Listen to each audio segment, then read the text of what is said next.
Good afternoon students. आज की इस क्लास में हम डिस्कस करने जा रहे हैं नेक्स्ट पोइम पर, जो कि है पोइम नंबर 4 एंड टाइटल है how to tell wild animals, Carolyn Wells. तो let us start the poem. जैसा कि टाइटल से ही पता चल रहा है स्टूडेंट्स आपको, जैसे कि पोइम का टाइटल है how to tell wild animals, जंगली जानवर कैसे बोलते हैं। उन सब के बारे में जो पोइट है कैरोलिन कॉली, वो हमें बताना कॉलोनी कैरोलिन वेल्स जो पोइट है वो हमें कुछ बताना चाहते हैं, अपने एक्सपीरियंस बताना चाहते हैं। नाउ दिस हेमेरियस पोइम सजेस्ट, ये जो पोइम है पोइट जो है वेल्स, उन्होंने ये पोइम बड़े ही ह्यूमरियस वे में, एज ए फनी वे में या जोकिंग वे में उन्होंने लिखी है। Suggest some dangerous ways to identify for tell और टेल, यानी कुछ हमें डेंजरस वेज जिनसे कि हम इन वाइल्ड एनिमल्स को आइडेंटिफाई कर सकें, वो हमें सजेस्ट करते हैं। Wild animals read it aloud keeping to a strong and regular rhythm, यानी इसे ज़ोर ज़ोर से क्लास में पढ़ो और रेगुलर रिदम के साथ इसको पढ़िए। तो इन सब के बारे में ये पोइम है जो कि हमें कैरोलिन वेल्स जो पोइट है उन्होंने लिखी है। तो यानी एनिमल्स को हम कैसे पहचाने, कैसे आइडेंटिफाई करें, ये लॉयन है, ये टाइगर है, ये लियोपार्ड है, या फिर ये फ्रॉग है, या लिजार्ड है, या बियर है, ये कैसे हैं, इनके साउंड कैसे हम आइडेंटिफाई करें। अपने एक्सपीरियंस वो हमारे साथ शेयर इस पोएम के माध्यम से करेगा। तो let us start the poem now. If ईवर you should go by chance, सबसे पहले बाई चांस के नीचे अंडरलाइन करो, इसके नीचे लिखो संयोगवश या कोइंसिडेंस, कोइंसिडेंस या संयोगवश, to jungle in the east, and if there should to you advance a large and tawny beast. अब यहाँ देखिए एडवांस, एडवांस का मतलब मतलब आपके आगे आता हुआ, ठीक है, आगे आता हुआ बढ़ना, कंटिन्यू आगे की तरफ बढ़ते रहना। And at a large and tawny, tawny का मतलब होता है जैसे टहनी जो होती है, तना जो होता है एक तरीके से। बिस्ट ब्रो ब्राउनिश एंड येलो, यानी ब्राउनिश येलो, यानी ब्राउन भी हो और येलो कलर का भी हो। जैसे आप फॉरेस्ट में जाते हैं तो आपने कभी देखा होगा कि ट्वानी जो है उसका जो तना जो है वो क्या कितना मतलब लार्ज है या बिग है, यानी बड़े बड़े या ओल्ड जो ट्रीज होते हैं फॉरेस्ट में, आपने देखा होगा या कहीं किसी के घर में भी देखा होगा। तो उसके बारे में बात हो रही है कि यानी ब्राउनिश और येलो कलर का वो हो चुका होता है। If he roars, if he roars at you as you are dying, you will know it is the Asian lion. जो फर्स्ट पैराग्राफ में जो पोइट है वो एशियन लोइन को कैसे आइडेंटिफाई करें ये हमारे साथ शेयर करना चाहता है। वो बताता है इफ यू, पोइट हमसे कहता है, वेल्स कैरोलिन वेल्स जो है वो हमसे कहता है if ईवर you should go by chance, यदि कभी किसी कोइंसिडेंस या संयोगवश यदि आप जंगल से गुजरे, वो भी पूर्व की तरफ, पूर्व जो डायरेक्शन है, ईस्ट जो डायरेक्शन है उसकी तरफ, यदि फॉरेस्ट की तरफ आप जाएं, कोइंसिडेंस ऐसा हो कि आप उधर जा रहे हैं, and if there should to you advance, तो आपको क्या हो गए, अगर आप आगे की तरफ पूर्व से भी, पूर्व साइड फॉरेस्ट में ईस्ट साइड की तरफ आप जा रहे हैं और कोइंसिडेंस ऐसा हो कि आप उस डायरेक्शन में ही जा रहे हैं और वहां से यदि आप ईस्ट से होते हुए आगे की तरफ बढ़ते रहें, तो यदि आपको a large and brownie beast, beast यानी एनिमल, यदि एक बड़ा सा और ब्राउनिश येलो कलर का यदि कोई एनिमल मिल जाए, बिस्ट मिल जाए, इफ, तो वो क्या, कौन सा एनिमल है, इसको आइडेंटिफाई करने को आपको वो कह रहा है। फिर आगे कहता है if he roars at you, और यदि वो बिस्ट, वो एनिमल यदि आपके ऊपर रोर्स करे, स्नार्लिंग सुबह आपने डिस्कस किया था, वो तो जो साउंड था वो टाइगर का था। यहाँ पे ये बता रहा है कि यदि वो आप पे दहाड़ता है, रोर्स करता है, एज यू आर डाइंग, और अगर आपको ऐसा लगता है कि बस इस रोर्स को सुनकर, इस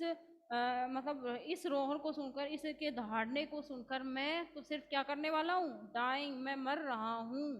ऐसा यदि आपको फील हो, ऐसी फीलिंग्स आपके माइंड में आए,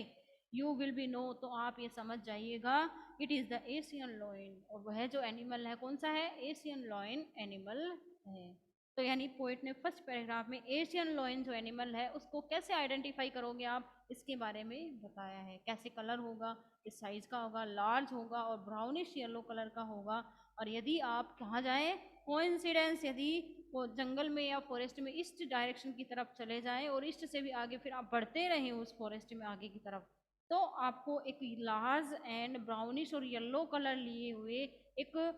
बिस्ट दिखाई देगा, एनिमल दिखाई देगा। और यदि वो आपको देखकर आप पर दहाड़ करे, रोर्स करे, और आपको ऐसे लगे कि इसकी रोर्स को सुनकर मैं तो मरने वाला हूँ, डाइंग ही करने वाला हूँ, तो आप जान जाइएगा कि वो एनिमल कौन सा है, वो एशियन लॉयन है। ठीक है, तो प्रॉपरली आपको फर्स्ट पैराग्राफ मैम समझ में बिस्ट आया होगा। एनिमल का सिनोनियम है क्या? यस बोलिए। मैम बिस्ट एनिमल का सिनोनियम है क्या? जंगली जंगली जंगली जानवर जो वाइल्ड एनिमल्स होते हैं। और if some time when roaming round, और कभी कभी, और यदि कभी किसी समय, सम टाइम किसी एक दिन, when roaming round a noble, अब रोमिंग यानी होता है कि जैसे पर्पजलेस हम कहीं घूमते रहते हैं, a noble wild beast, beast वही जानवर, एनिमल, ग्रीट्स यू, ग्रीट्स का मतलब होता है वेलकम, यदि आपका वेलकम करे। और इफ सम टाइम, और यदि कभी किसी एक दिन, यदि आप घूमते रहें, राउंड रोमिंग यानी घूमते रहें विदाउट एनी पर्पज, आप जंगल में घूम रहे हैं या कहीं और जा रहे हैं, और यदि a noble wild beast greets you, और यदि एक नोबल यानी अच्छे नेचर का, गुड नेचर का वाइल्ड जंगली जो बिस्ट है, एनिमल है, वो यदि आपका वेलकम करे, आपके आगे ग्रिट करे, आपका वेलकम करे, with black stripes on A yellow ground, और वो कैसा हो, यानी ब्लैक कलर की क्या हो, स्ट्राइप्स हो। मैंने सभी सुबह देखा था, लार्ज एंड वो colourful lines, lines of colour. तो कहता है कि विद ब्लैक स्ट्राइप्स यानी ब्लैक कलर की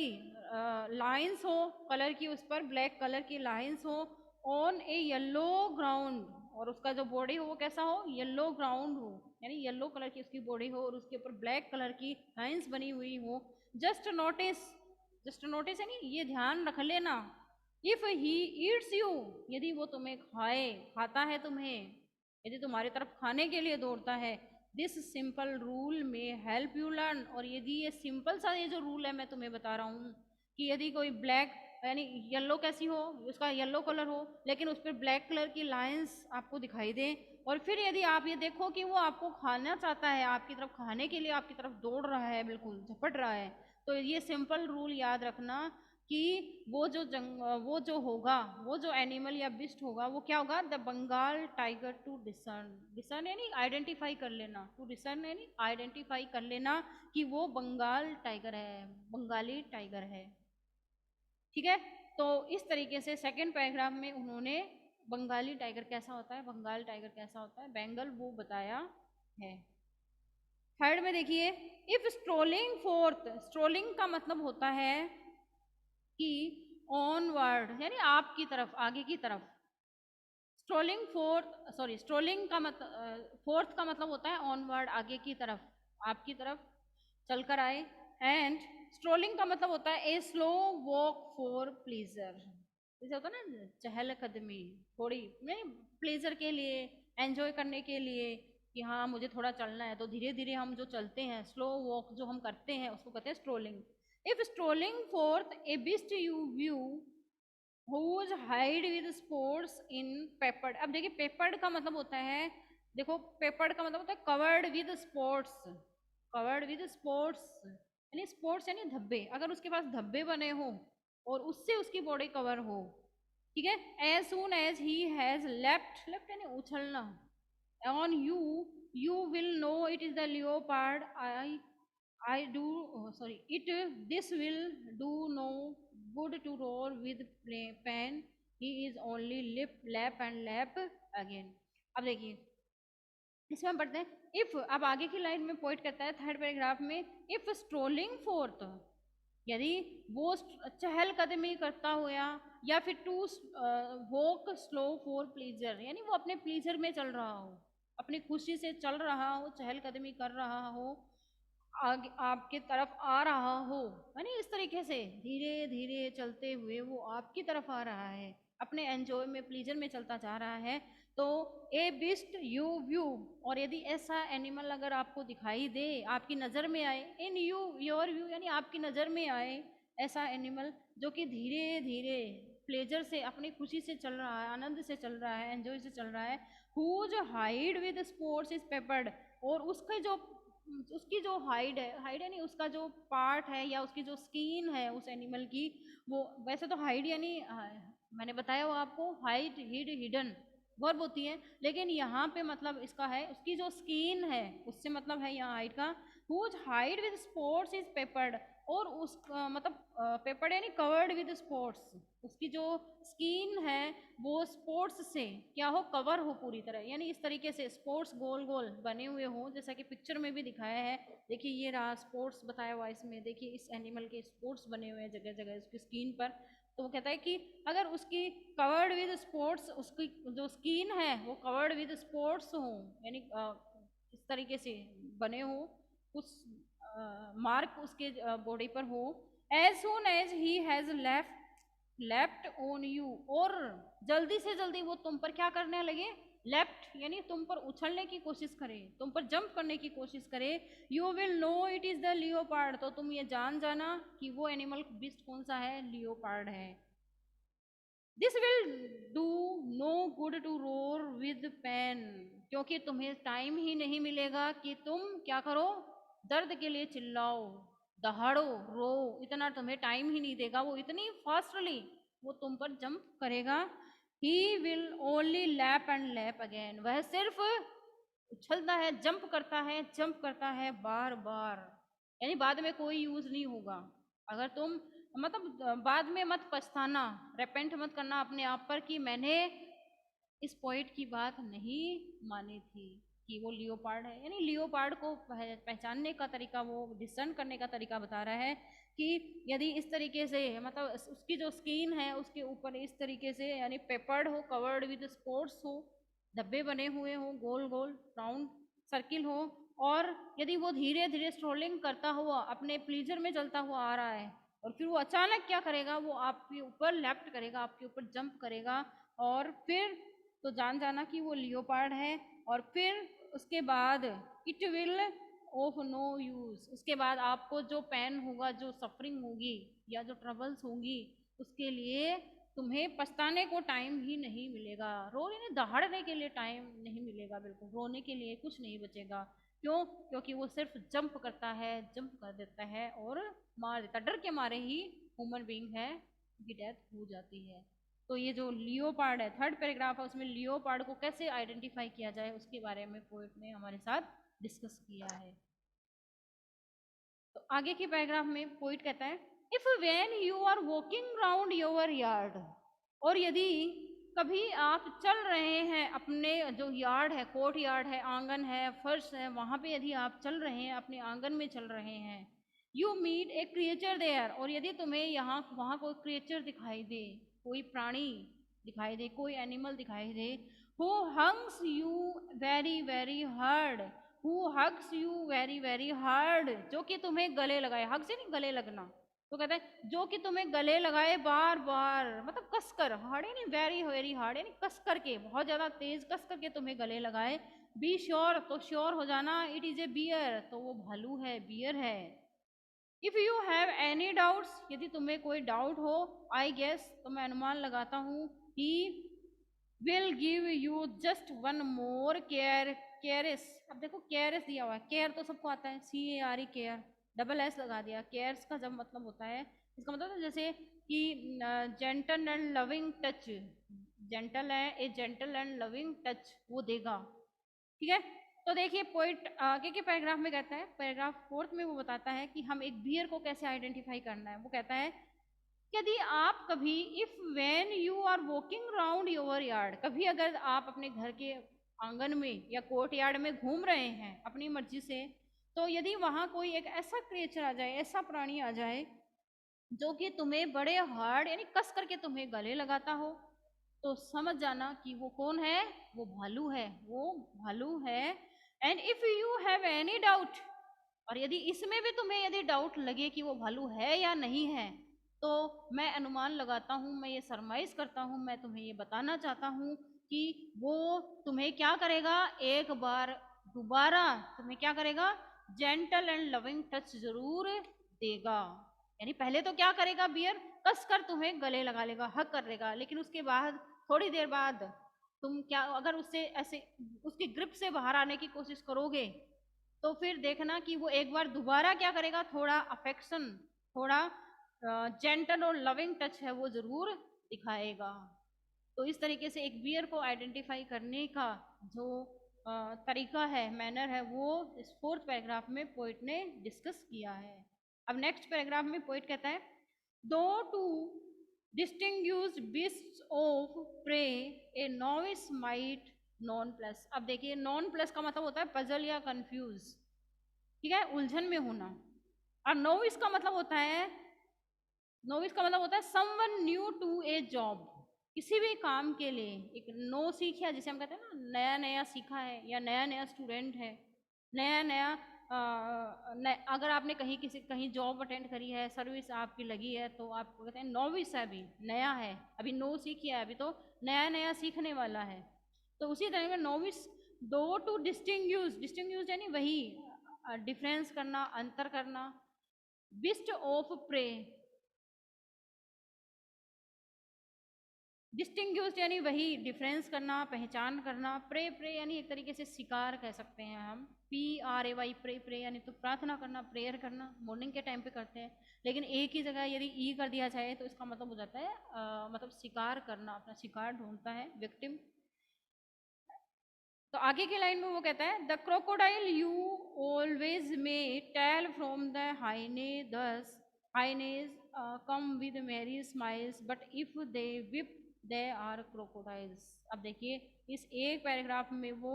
आपको कितने एनिमल्स के बारे में बताता है। देखिए वो कहता है आगे की लाइन में, दो टू डिस्टिंग्विश्ड, हालांकि पहचान करना, बिस्ट ऑफ प्रे यानी जो शिकार करते हैं, जो विक्टिम बनाते हैं एनिमल्स को, बिस्ट ऑफ एनिमल्स को, ए नोविस माइस्ट नोन प्लस, तो एक जो नो सीखा है या नोविस जो है वो पजल्ड हो जाता है, कंफ्यूज हो जाता है। देखिए the crocodile you always may, crocodile के बारे में आप अक्सर क्रोकोडाइल को देखते रहते हैं, जैसे कि कभी आप स्विमिंग पूल पर गए तो वहाँ आपने देख ली, कहीं किसी रिवर में बाई चांस ऐसा अगर आपको मौका मिला या ओकेजन मिला तो आप मतलब ऐसी जगह पे जाएं जहाँ के आप क्रोकोडाइल देखते हैं। तो the crocodile you always may tell from the hyena thus, और क्रोकोडाइल है वो होगा जो कि आपको क्या कर देगा, कंफ्यूज कर देगा एक तरीके से, और आपको पता भी नहीं चलेगा, मतलब वो जब आप उसको देखोगे तो उसका जो फिजिकली मतलब उसकी जो बनावट है, उसका जिस फॉर्म में वो होता है, फिजिकली जो उसकी फॉर्म है, वो आप उसको ऑटोमेटिकली अपने आप पहचान जाओगे कि उसकी बिग साइज, यानी लॉन्ग उसकी टैल होती है, बिग साइज होते हैं, और काफ़ी डेंजरस दिखाई देता है, टेरिबल हो जाते हैं हम जब उसके आगे आते हैं। तो कहता है कि क्रोकोडाइल तो आपको कंफ्यूज करने वाला, किसी भी नौसिखिए को कंफ्यूज करने वाला नहीं है, नौसिखिए नोविस पर्सन है वो भी कंफ्यूज नहीं हो सकता। क्रोकोडाइल के बारे में सभी जानते हैं, क्रोकोडाइल को देखते ही आप पहचान जाओगे खुद ही। टेल फ्रॉम द हाइने दस, और एक लक्कड़बंगा होता है, एक हाइने, हाइना यानी एक लक्कड़बंगा, हाइनीज कम विद मेरी स्माइल्स, वो क्या करता है, यानी मेरी ME मेरी MARRY, मेरी मेरी यानी तो शादी करना, मैरिज वेडिंग, और ME एक ही जगह ई कर दिया तो इसका मतलब होता है खुशी, खुश होना, हैप्पीनेस होना। तो हाइना जो लक्कड़ बग्गा होता है, हाइना जो होता है वो क्या करता है, अपनी मेरी स्माइल्स यानी प्लीजर के साथ, स्माइल प्लस प्लीजर यानी खुशी झलकती है उसकी उससे जब हम उसको देखते हैं। But if they weep they are crocodiles, यदि वो रोता है, हाइनेज जो होता है, लकड़बग्गा होता है, वो कभी रोता नहीं है, विप नहीं करता, लेकिन यदि वो रोता है तो वो क्रोकोडाइल। अब देखिए इस पैराग्राफ में टू एनिमल्स के बारे में वो हमें बता रहा है, किस किस के बारे में, क्रोकोडाइल और हाइने के बारे में। वो बताता है कि क्रोकोडाइल जो होता है वो क्या करता है, कि लक्कड़बग्घे की तरह हाइने जो होता है, लक्कड़बग्घा होता है, वो क्या करता है कि वो सिर्फ हंसता है, एक स्माइल उसके चेहरे पर हमें देखने को मिलती है, उसके फेस पर देखने को मिलती है। लेकिन यदि जो हाइनाज है वो रोए, विप करे और उसकी रोने लग जाए और आंसू निकलने लग जाए तो वो क्रोकोडाइल है। अदरवाइज सिर्फ स्माइलिंग रहे उसके फेस पर तब वो हाइनाज है, तब वो लकड़बग्घा है। तो इस पैराग्राफ में वो टू बिस्ट के बारे में हमें बताता है, टू एनिमल्स के बारे में, एक तो हाइना और एक क्रोकोडाइल।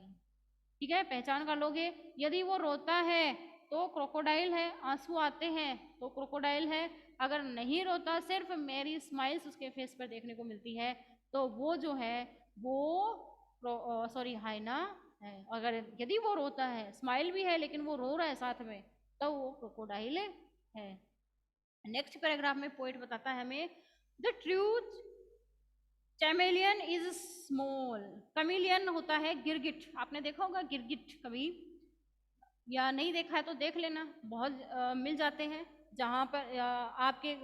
गली मोहल्ले के बाहर या किसी फील्ड में, खेत में देखना, या फिर कहीं ऐसा एरिया जहाँ बहुत ज़्यादा गंदगी रहती है वहाँ भी वो देखने को मिल जाता है। कमीलियन यानी गिरगिट। The true chameleon is small,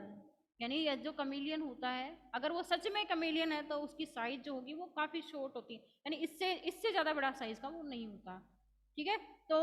वो कहता है कि it the true chameleon is small, यानी सच्चा जो गिरगिट होता है वो बिल्कुल साइज में काफ़ी स्मॉल होता है। ए लिजार्ड शॉर्ट ऑफ थिंग, यानी छिपकली के जितनी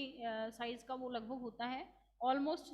लिजार्ड आपने देखी होगी घरों में, तो उसकी साइज से ज़्यादा बड़ा नहीं होता। He has not any years at all, he has not any years at all, उसके क्या नहीं होते, उसे सुनाई नहीं देता,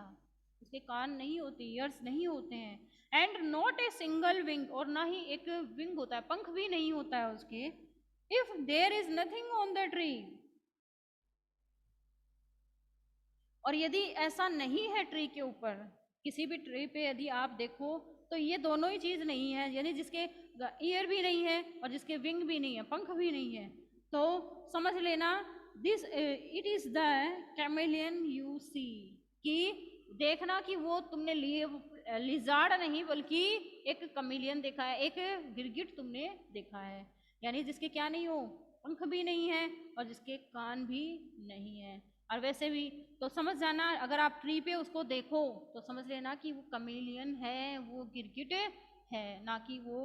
लिजार्ड है। और वैसे भी कहा जाता है लिजार्ड ज़्यादातर कहाँ रहती हैं, घरों में, घरों में भी देखने को मिलती है, या कोई खाली जगह रखी है, किसी का घर फ्लैट खाली है, रूम खाली है, तो वहाँ हमें वॉल्स पर, दीवारों पर देखने को मिल जाती है। क्यों? क्योंकि जो इंसेक्ट्स होते हैं जो रात के समय लाइट्स में जो है उसे मिलते हैं फ्लाइंग करते हुए, उनको वो अपना फूड बनाती हैं। तो कहते हैं कि लास्ट वाला ये जो पैराग्राफ है इसमें जो पॉइंट है वो एक लिजार्ड और कमीलियन, गिरगिट जो होता है उसमें डिफरेंस बताता है, कि कमीलियन जो होता है उसकी जो साइज है लिजार्ड जितनी होती है उससे ज़्यादा बड़ी नहीं होती है। और जो है और कमीलियन होता है उसके क्या नहीं होते, ईयर्स नहीं होते, कान नहीं होते, and not a single wing, और ना ही विंग होता है, नहीं कोई पंख होते हैं उसके। एंड और यदि वो एक अकेला आपको ट्री पर दिखाई दे कभी, तो समझ जाना कि वो कमीलियन है ना कि लिजार्ड है। क्योंकि लिजार्ड क्या होती है, लिजार्ड की कुछ क्वालिटीज हमने शायद डिस्कस करी थी पहले कभी, कि लिजार्ड जो होती है, लिजार्ड जितनी अलर्ट होती है, जितनी अलर्ट होती है और जितनी ज़्यादा कह सकते हैं जिसे हम एक्सपर्ट होती है, यानी अपना शिकार बनाने में। आप कहीं भी चले जाओ, आपके घरों में है, आप देखते हो जब उसे थोड़ा सा साउंड होते ही वो अलर्ट हो जाती है और बिल्कुल से मतलब कहीं ना कहीं दूसरी जगह चली जाती है, छिप जाती है। ऐसा बहुत कम होता है कि उसे आपने अपना प्री बना लिया या विक्टिम बना लिया, वो मतलब दौड़ती रहती है इधर उधर। तो समझ जाना दूसरा अंतर ये है कि वो लिजार्ड है। और यदि दूसरा डिफरेंस ये है कि लिजार्ड घरों में मिलती है और ये जो अभी मैंने आपको बताया था कमीलियन, ये गिरगिट जो है वो आपको मतलब ट्रीज पे दिखाई देते हैं, बाहर दिखाई देते हैं, घरों के अंदर बहुत मैंने तो आज तक देखा है नहीं, बाहर ही मिलते हैं। और लिजार्ड है वो हमें घरों में मिलती है। सबसे ज़्यादा बड़ा डिफरेंस यही है। तो समझ लेना कि अगर ईयर नहीं है और विंग नहीं है, ठीक है, और पोइट कहता है कि जिसके ईयर भी नहीं है और विंग भी नहीं है, पंख भी नहीं है, लेकिन वो दिखाई किसके जैसा देता है? लिजार्ड जैसा दिखाई देता है, ठीक है। तो वो क्या है? गिरगिट होता है, कमीलियन होता है, ना कि लिजार्ड। लिजार्ड कहाँ दिखाई देगी? हमें घरों में दिखाई देगी। तो इस तरह ये जो छोटी सी पोएम है 6 पैराग्राफ की है, और इसमें हमने इसमें हमने पोइट ने हमें 8 एनिमल्स, एटलीस्ट 8 एनिमल्स और 9 एनिमल्स के को कैसे आइडेंटिफाई करना है उसके बारे में अपने एक्सपीरियंस हमारे साथ इस पोएम के थ्रू शेयर किए हैं। तो स्टूडेंट्स, ओके, आपको समझ में आई होगी पोएम ये अच्छी तरीके से, एंड कल की क्लास में हम आगे की पोएम के बारे में डिस्कस करेंगे। Thank you very much.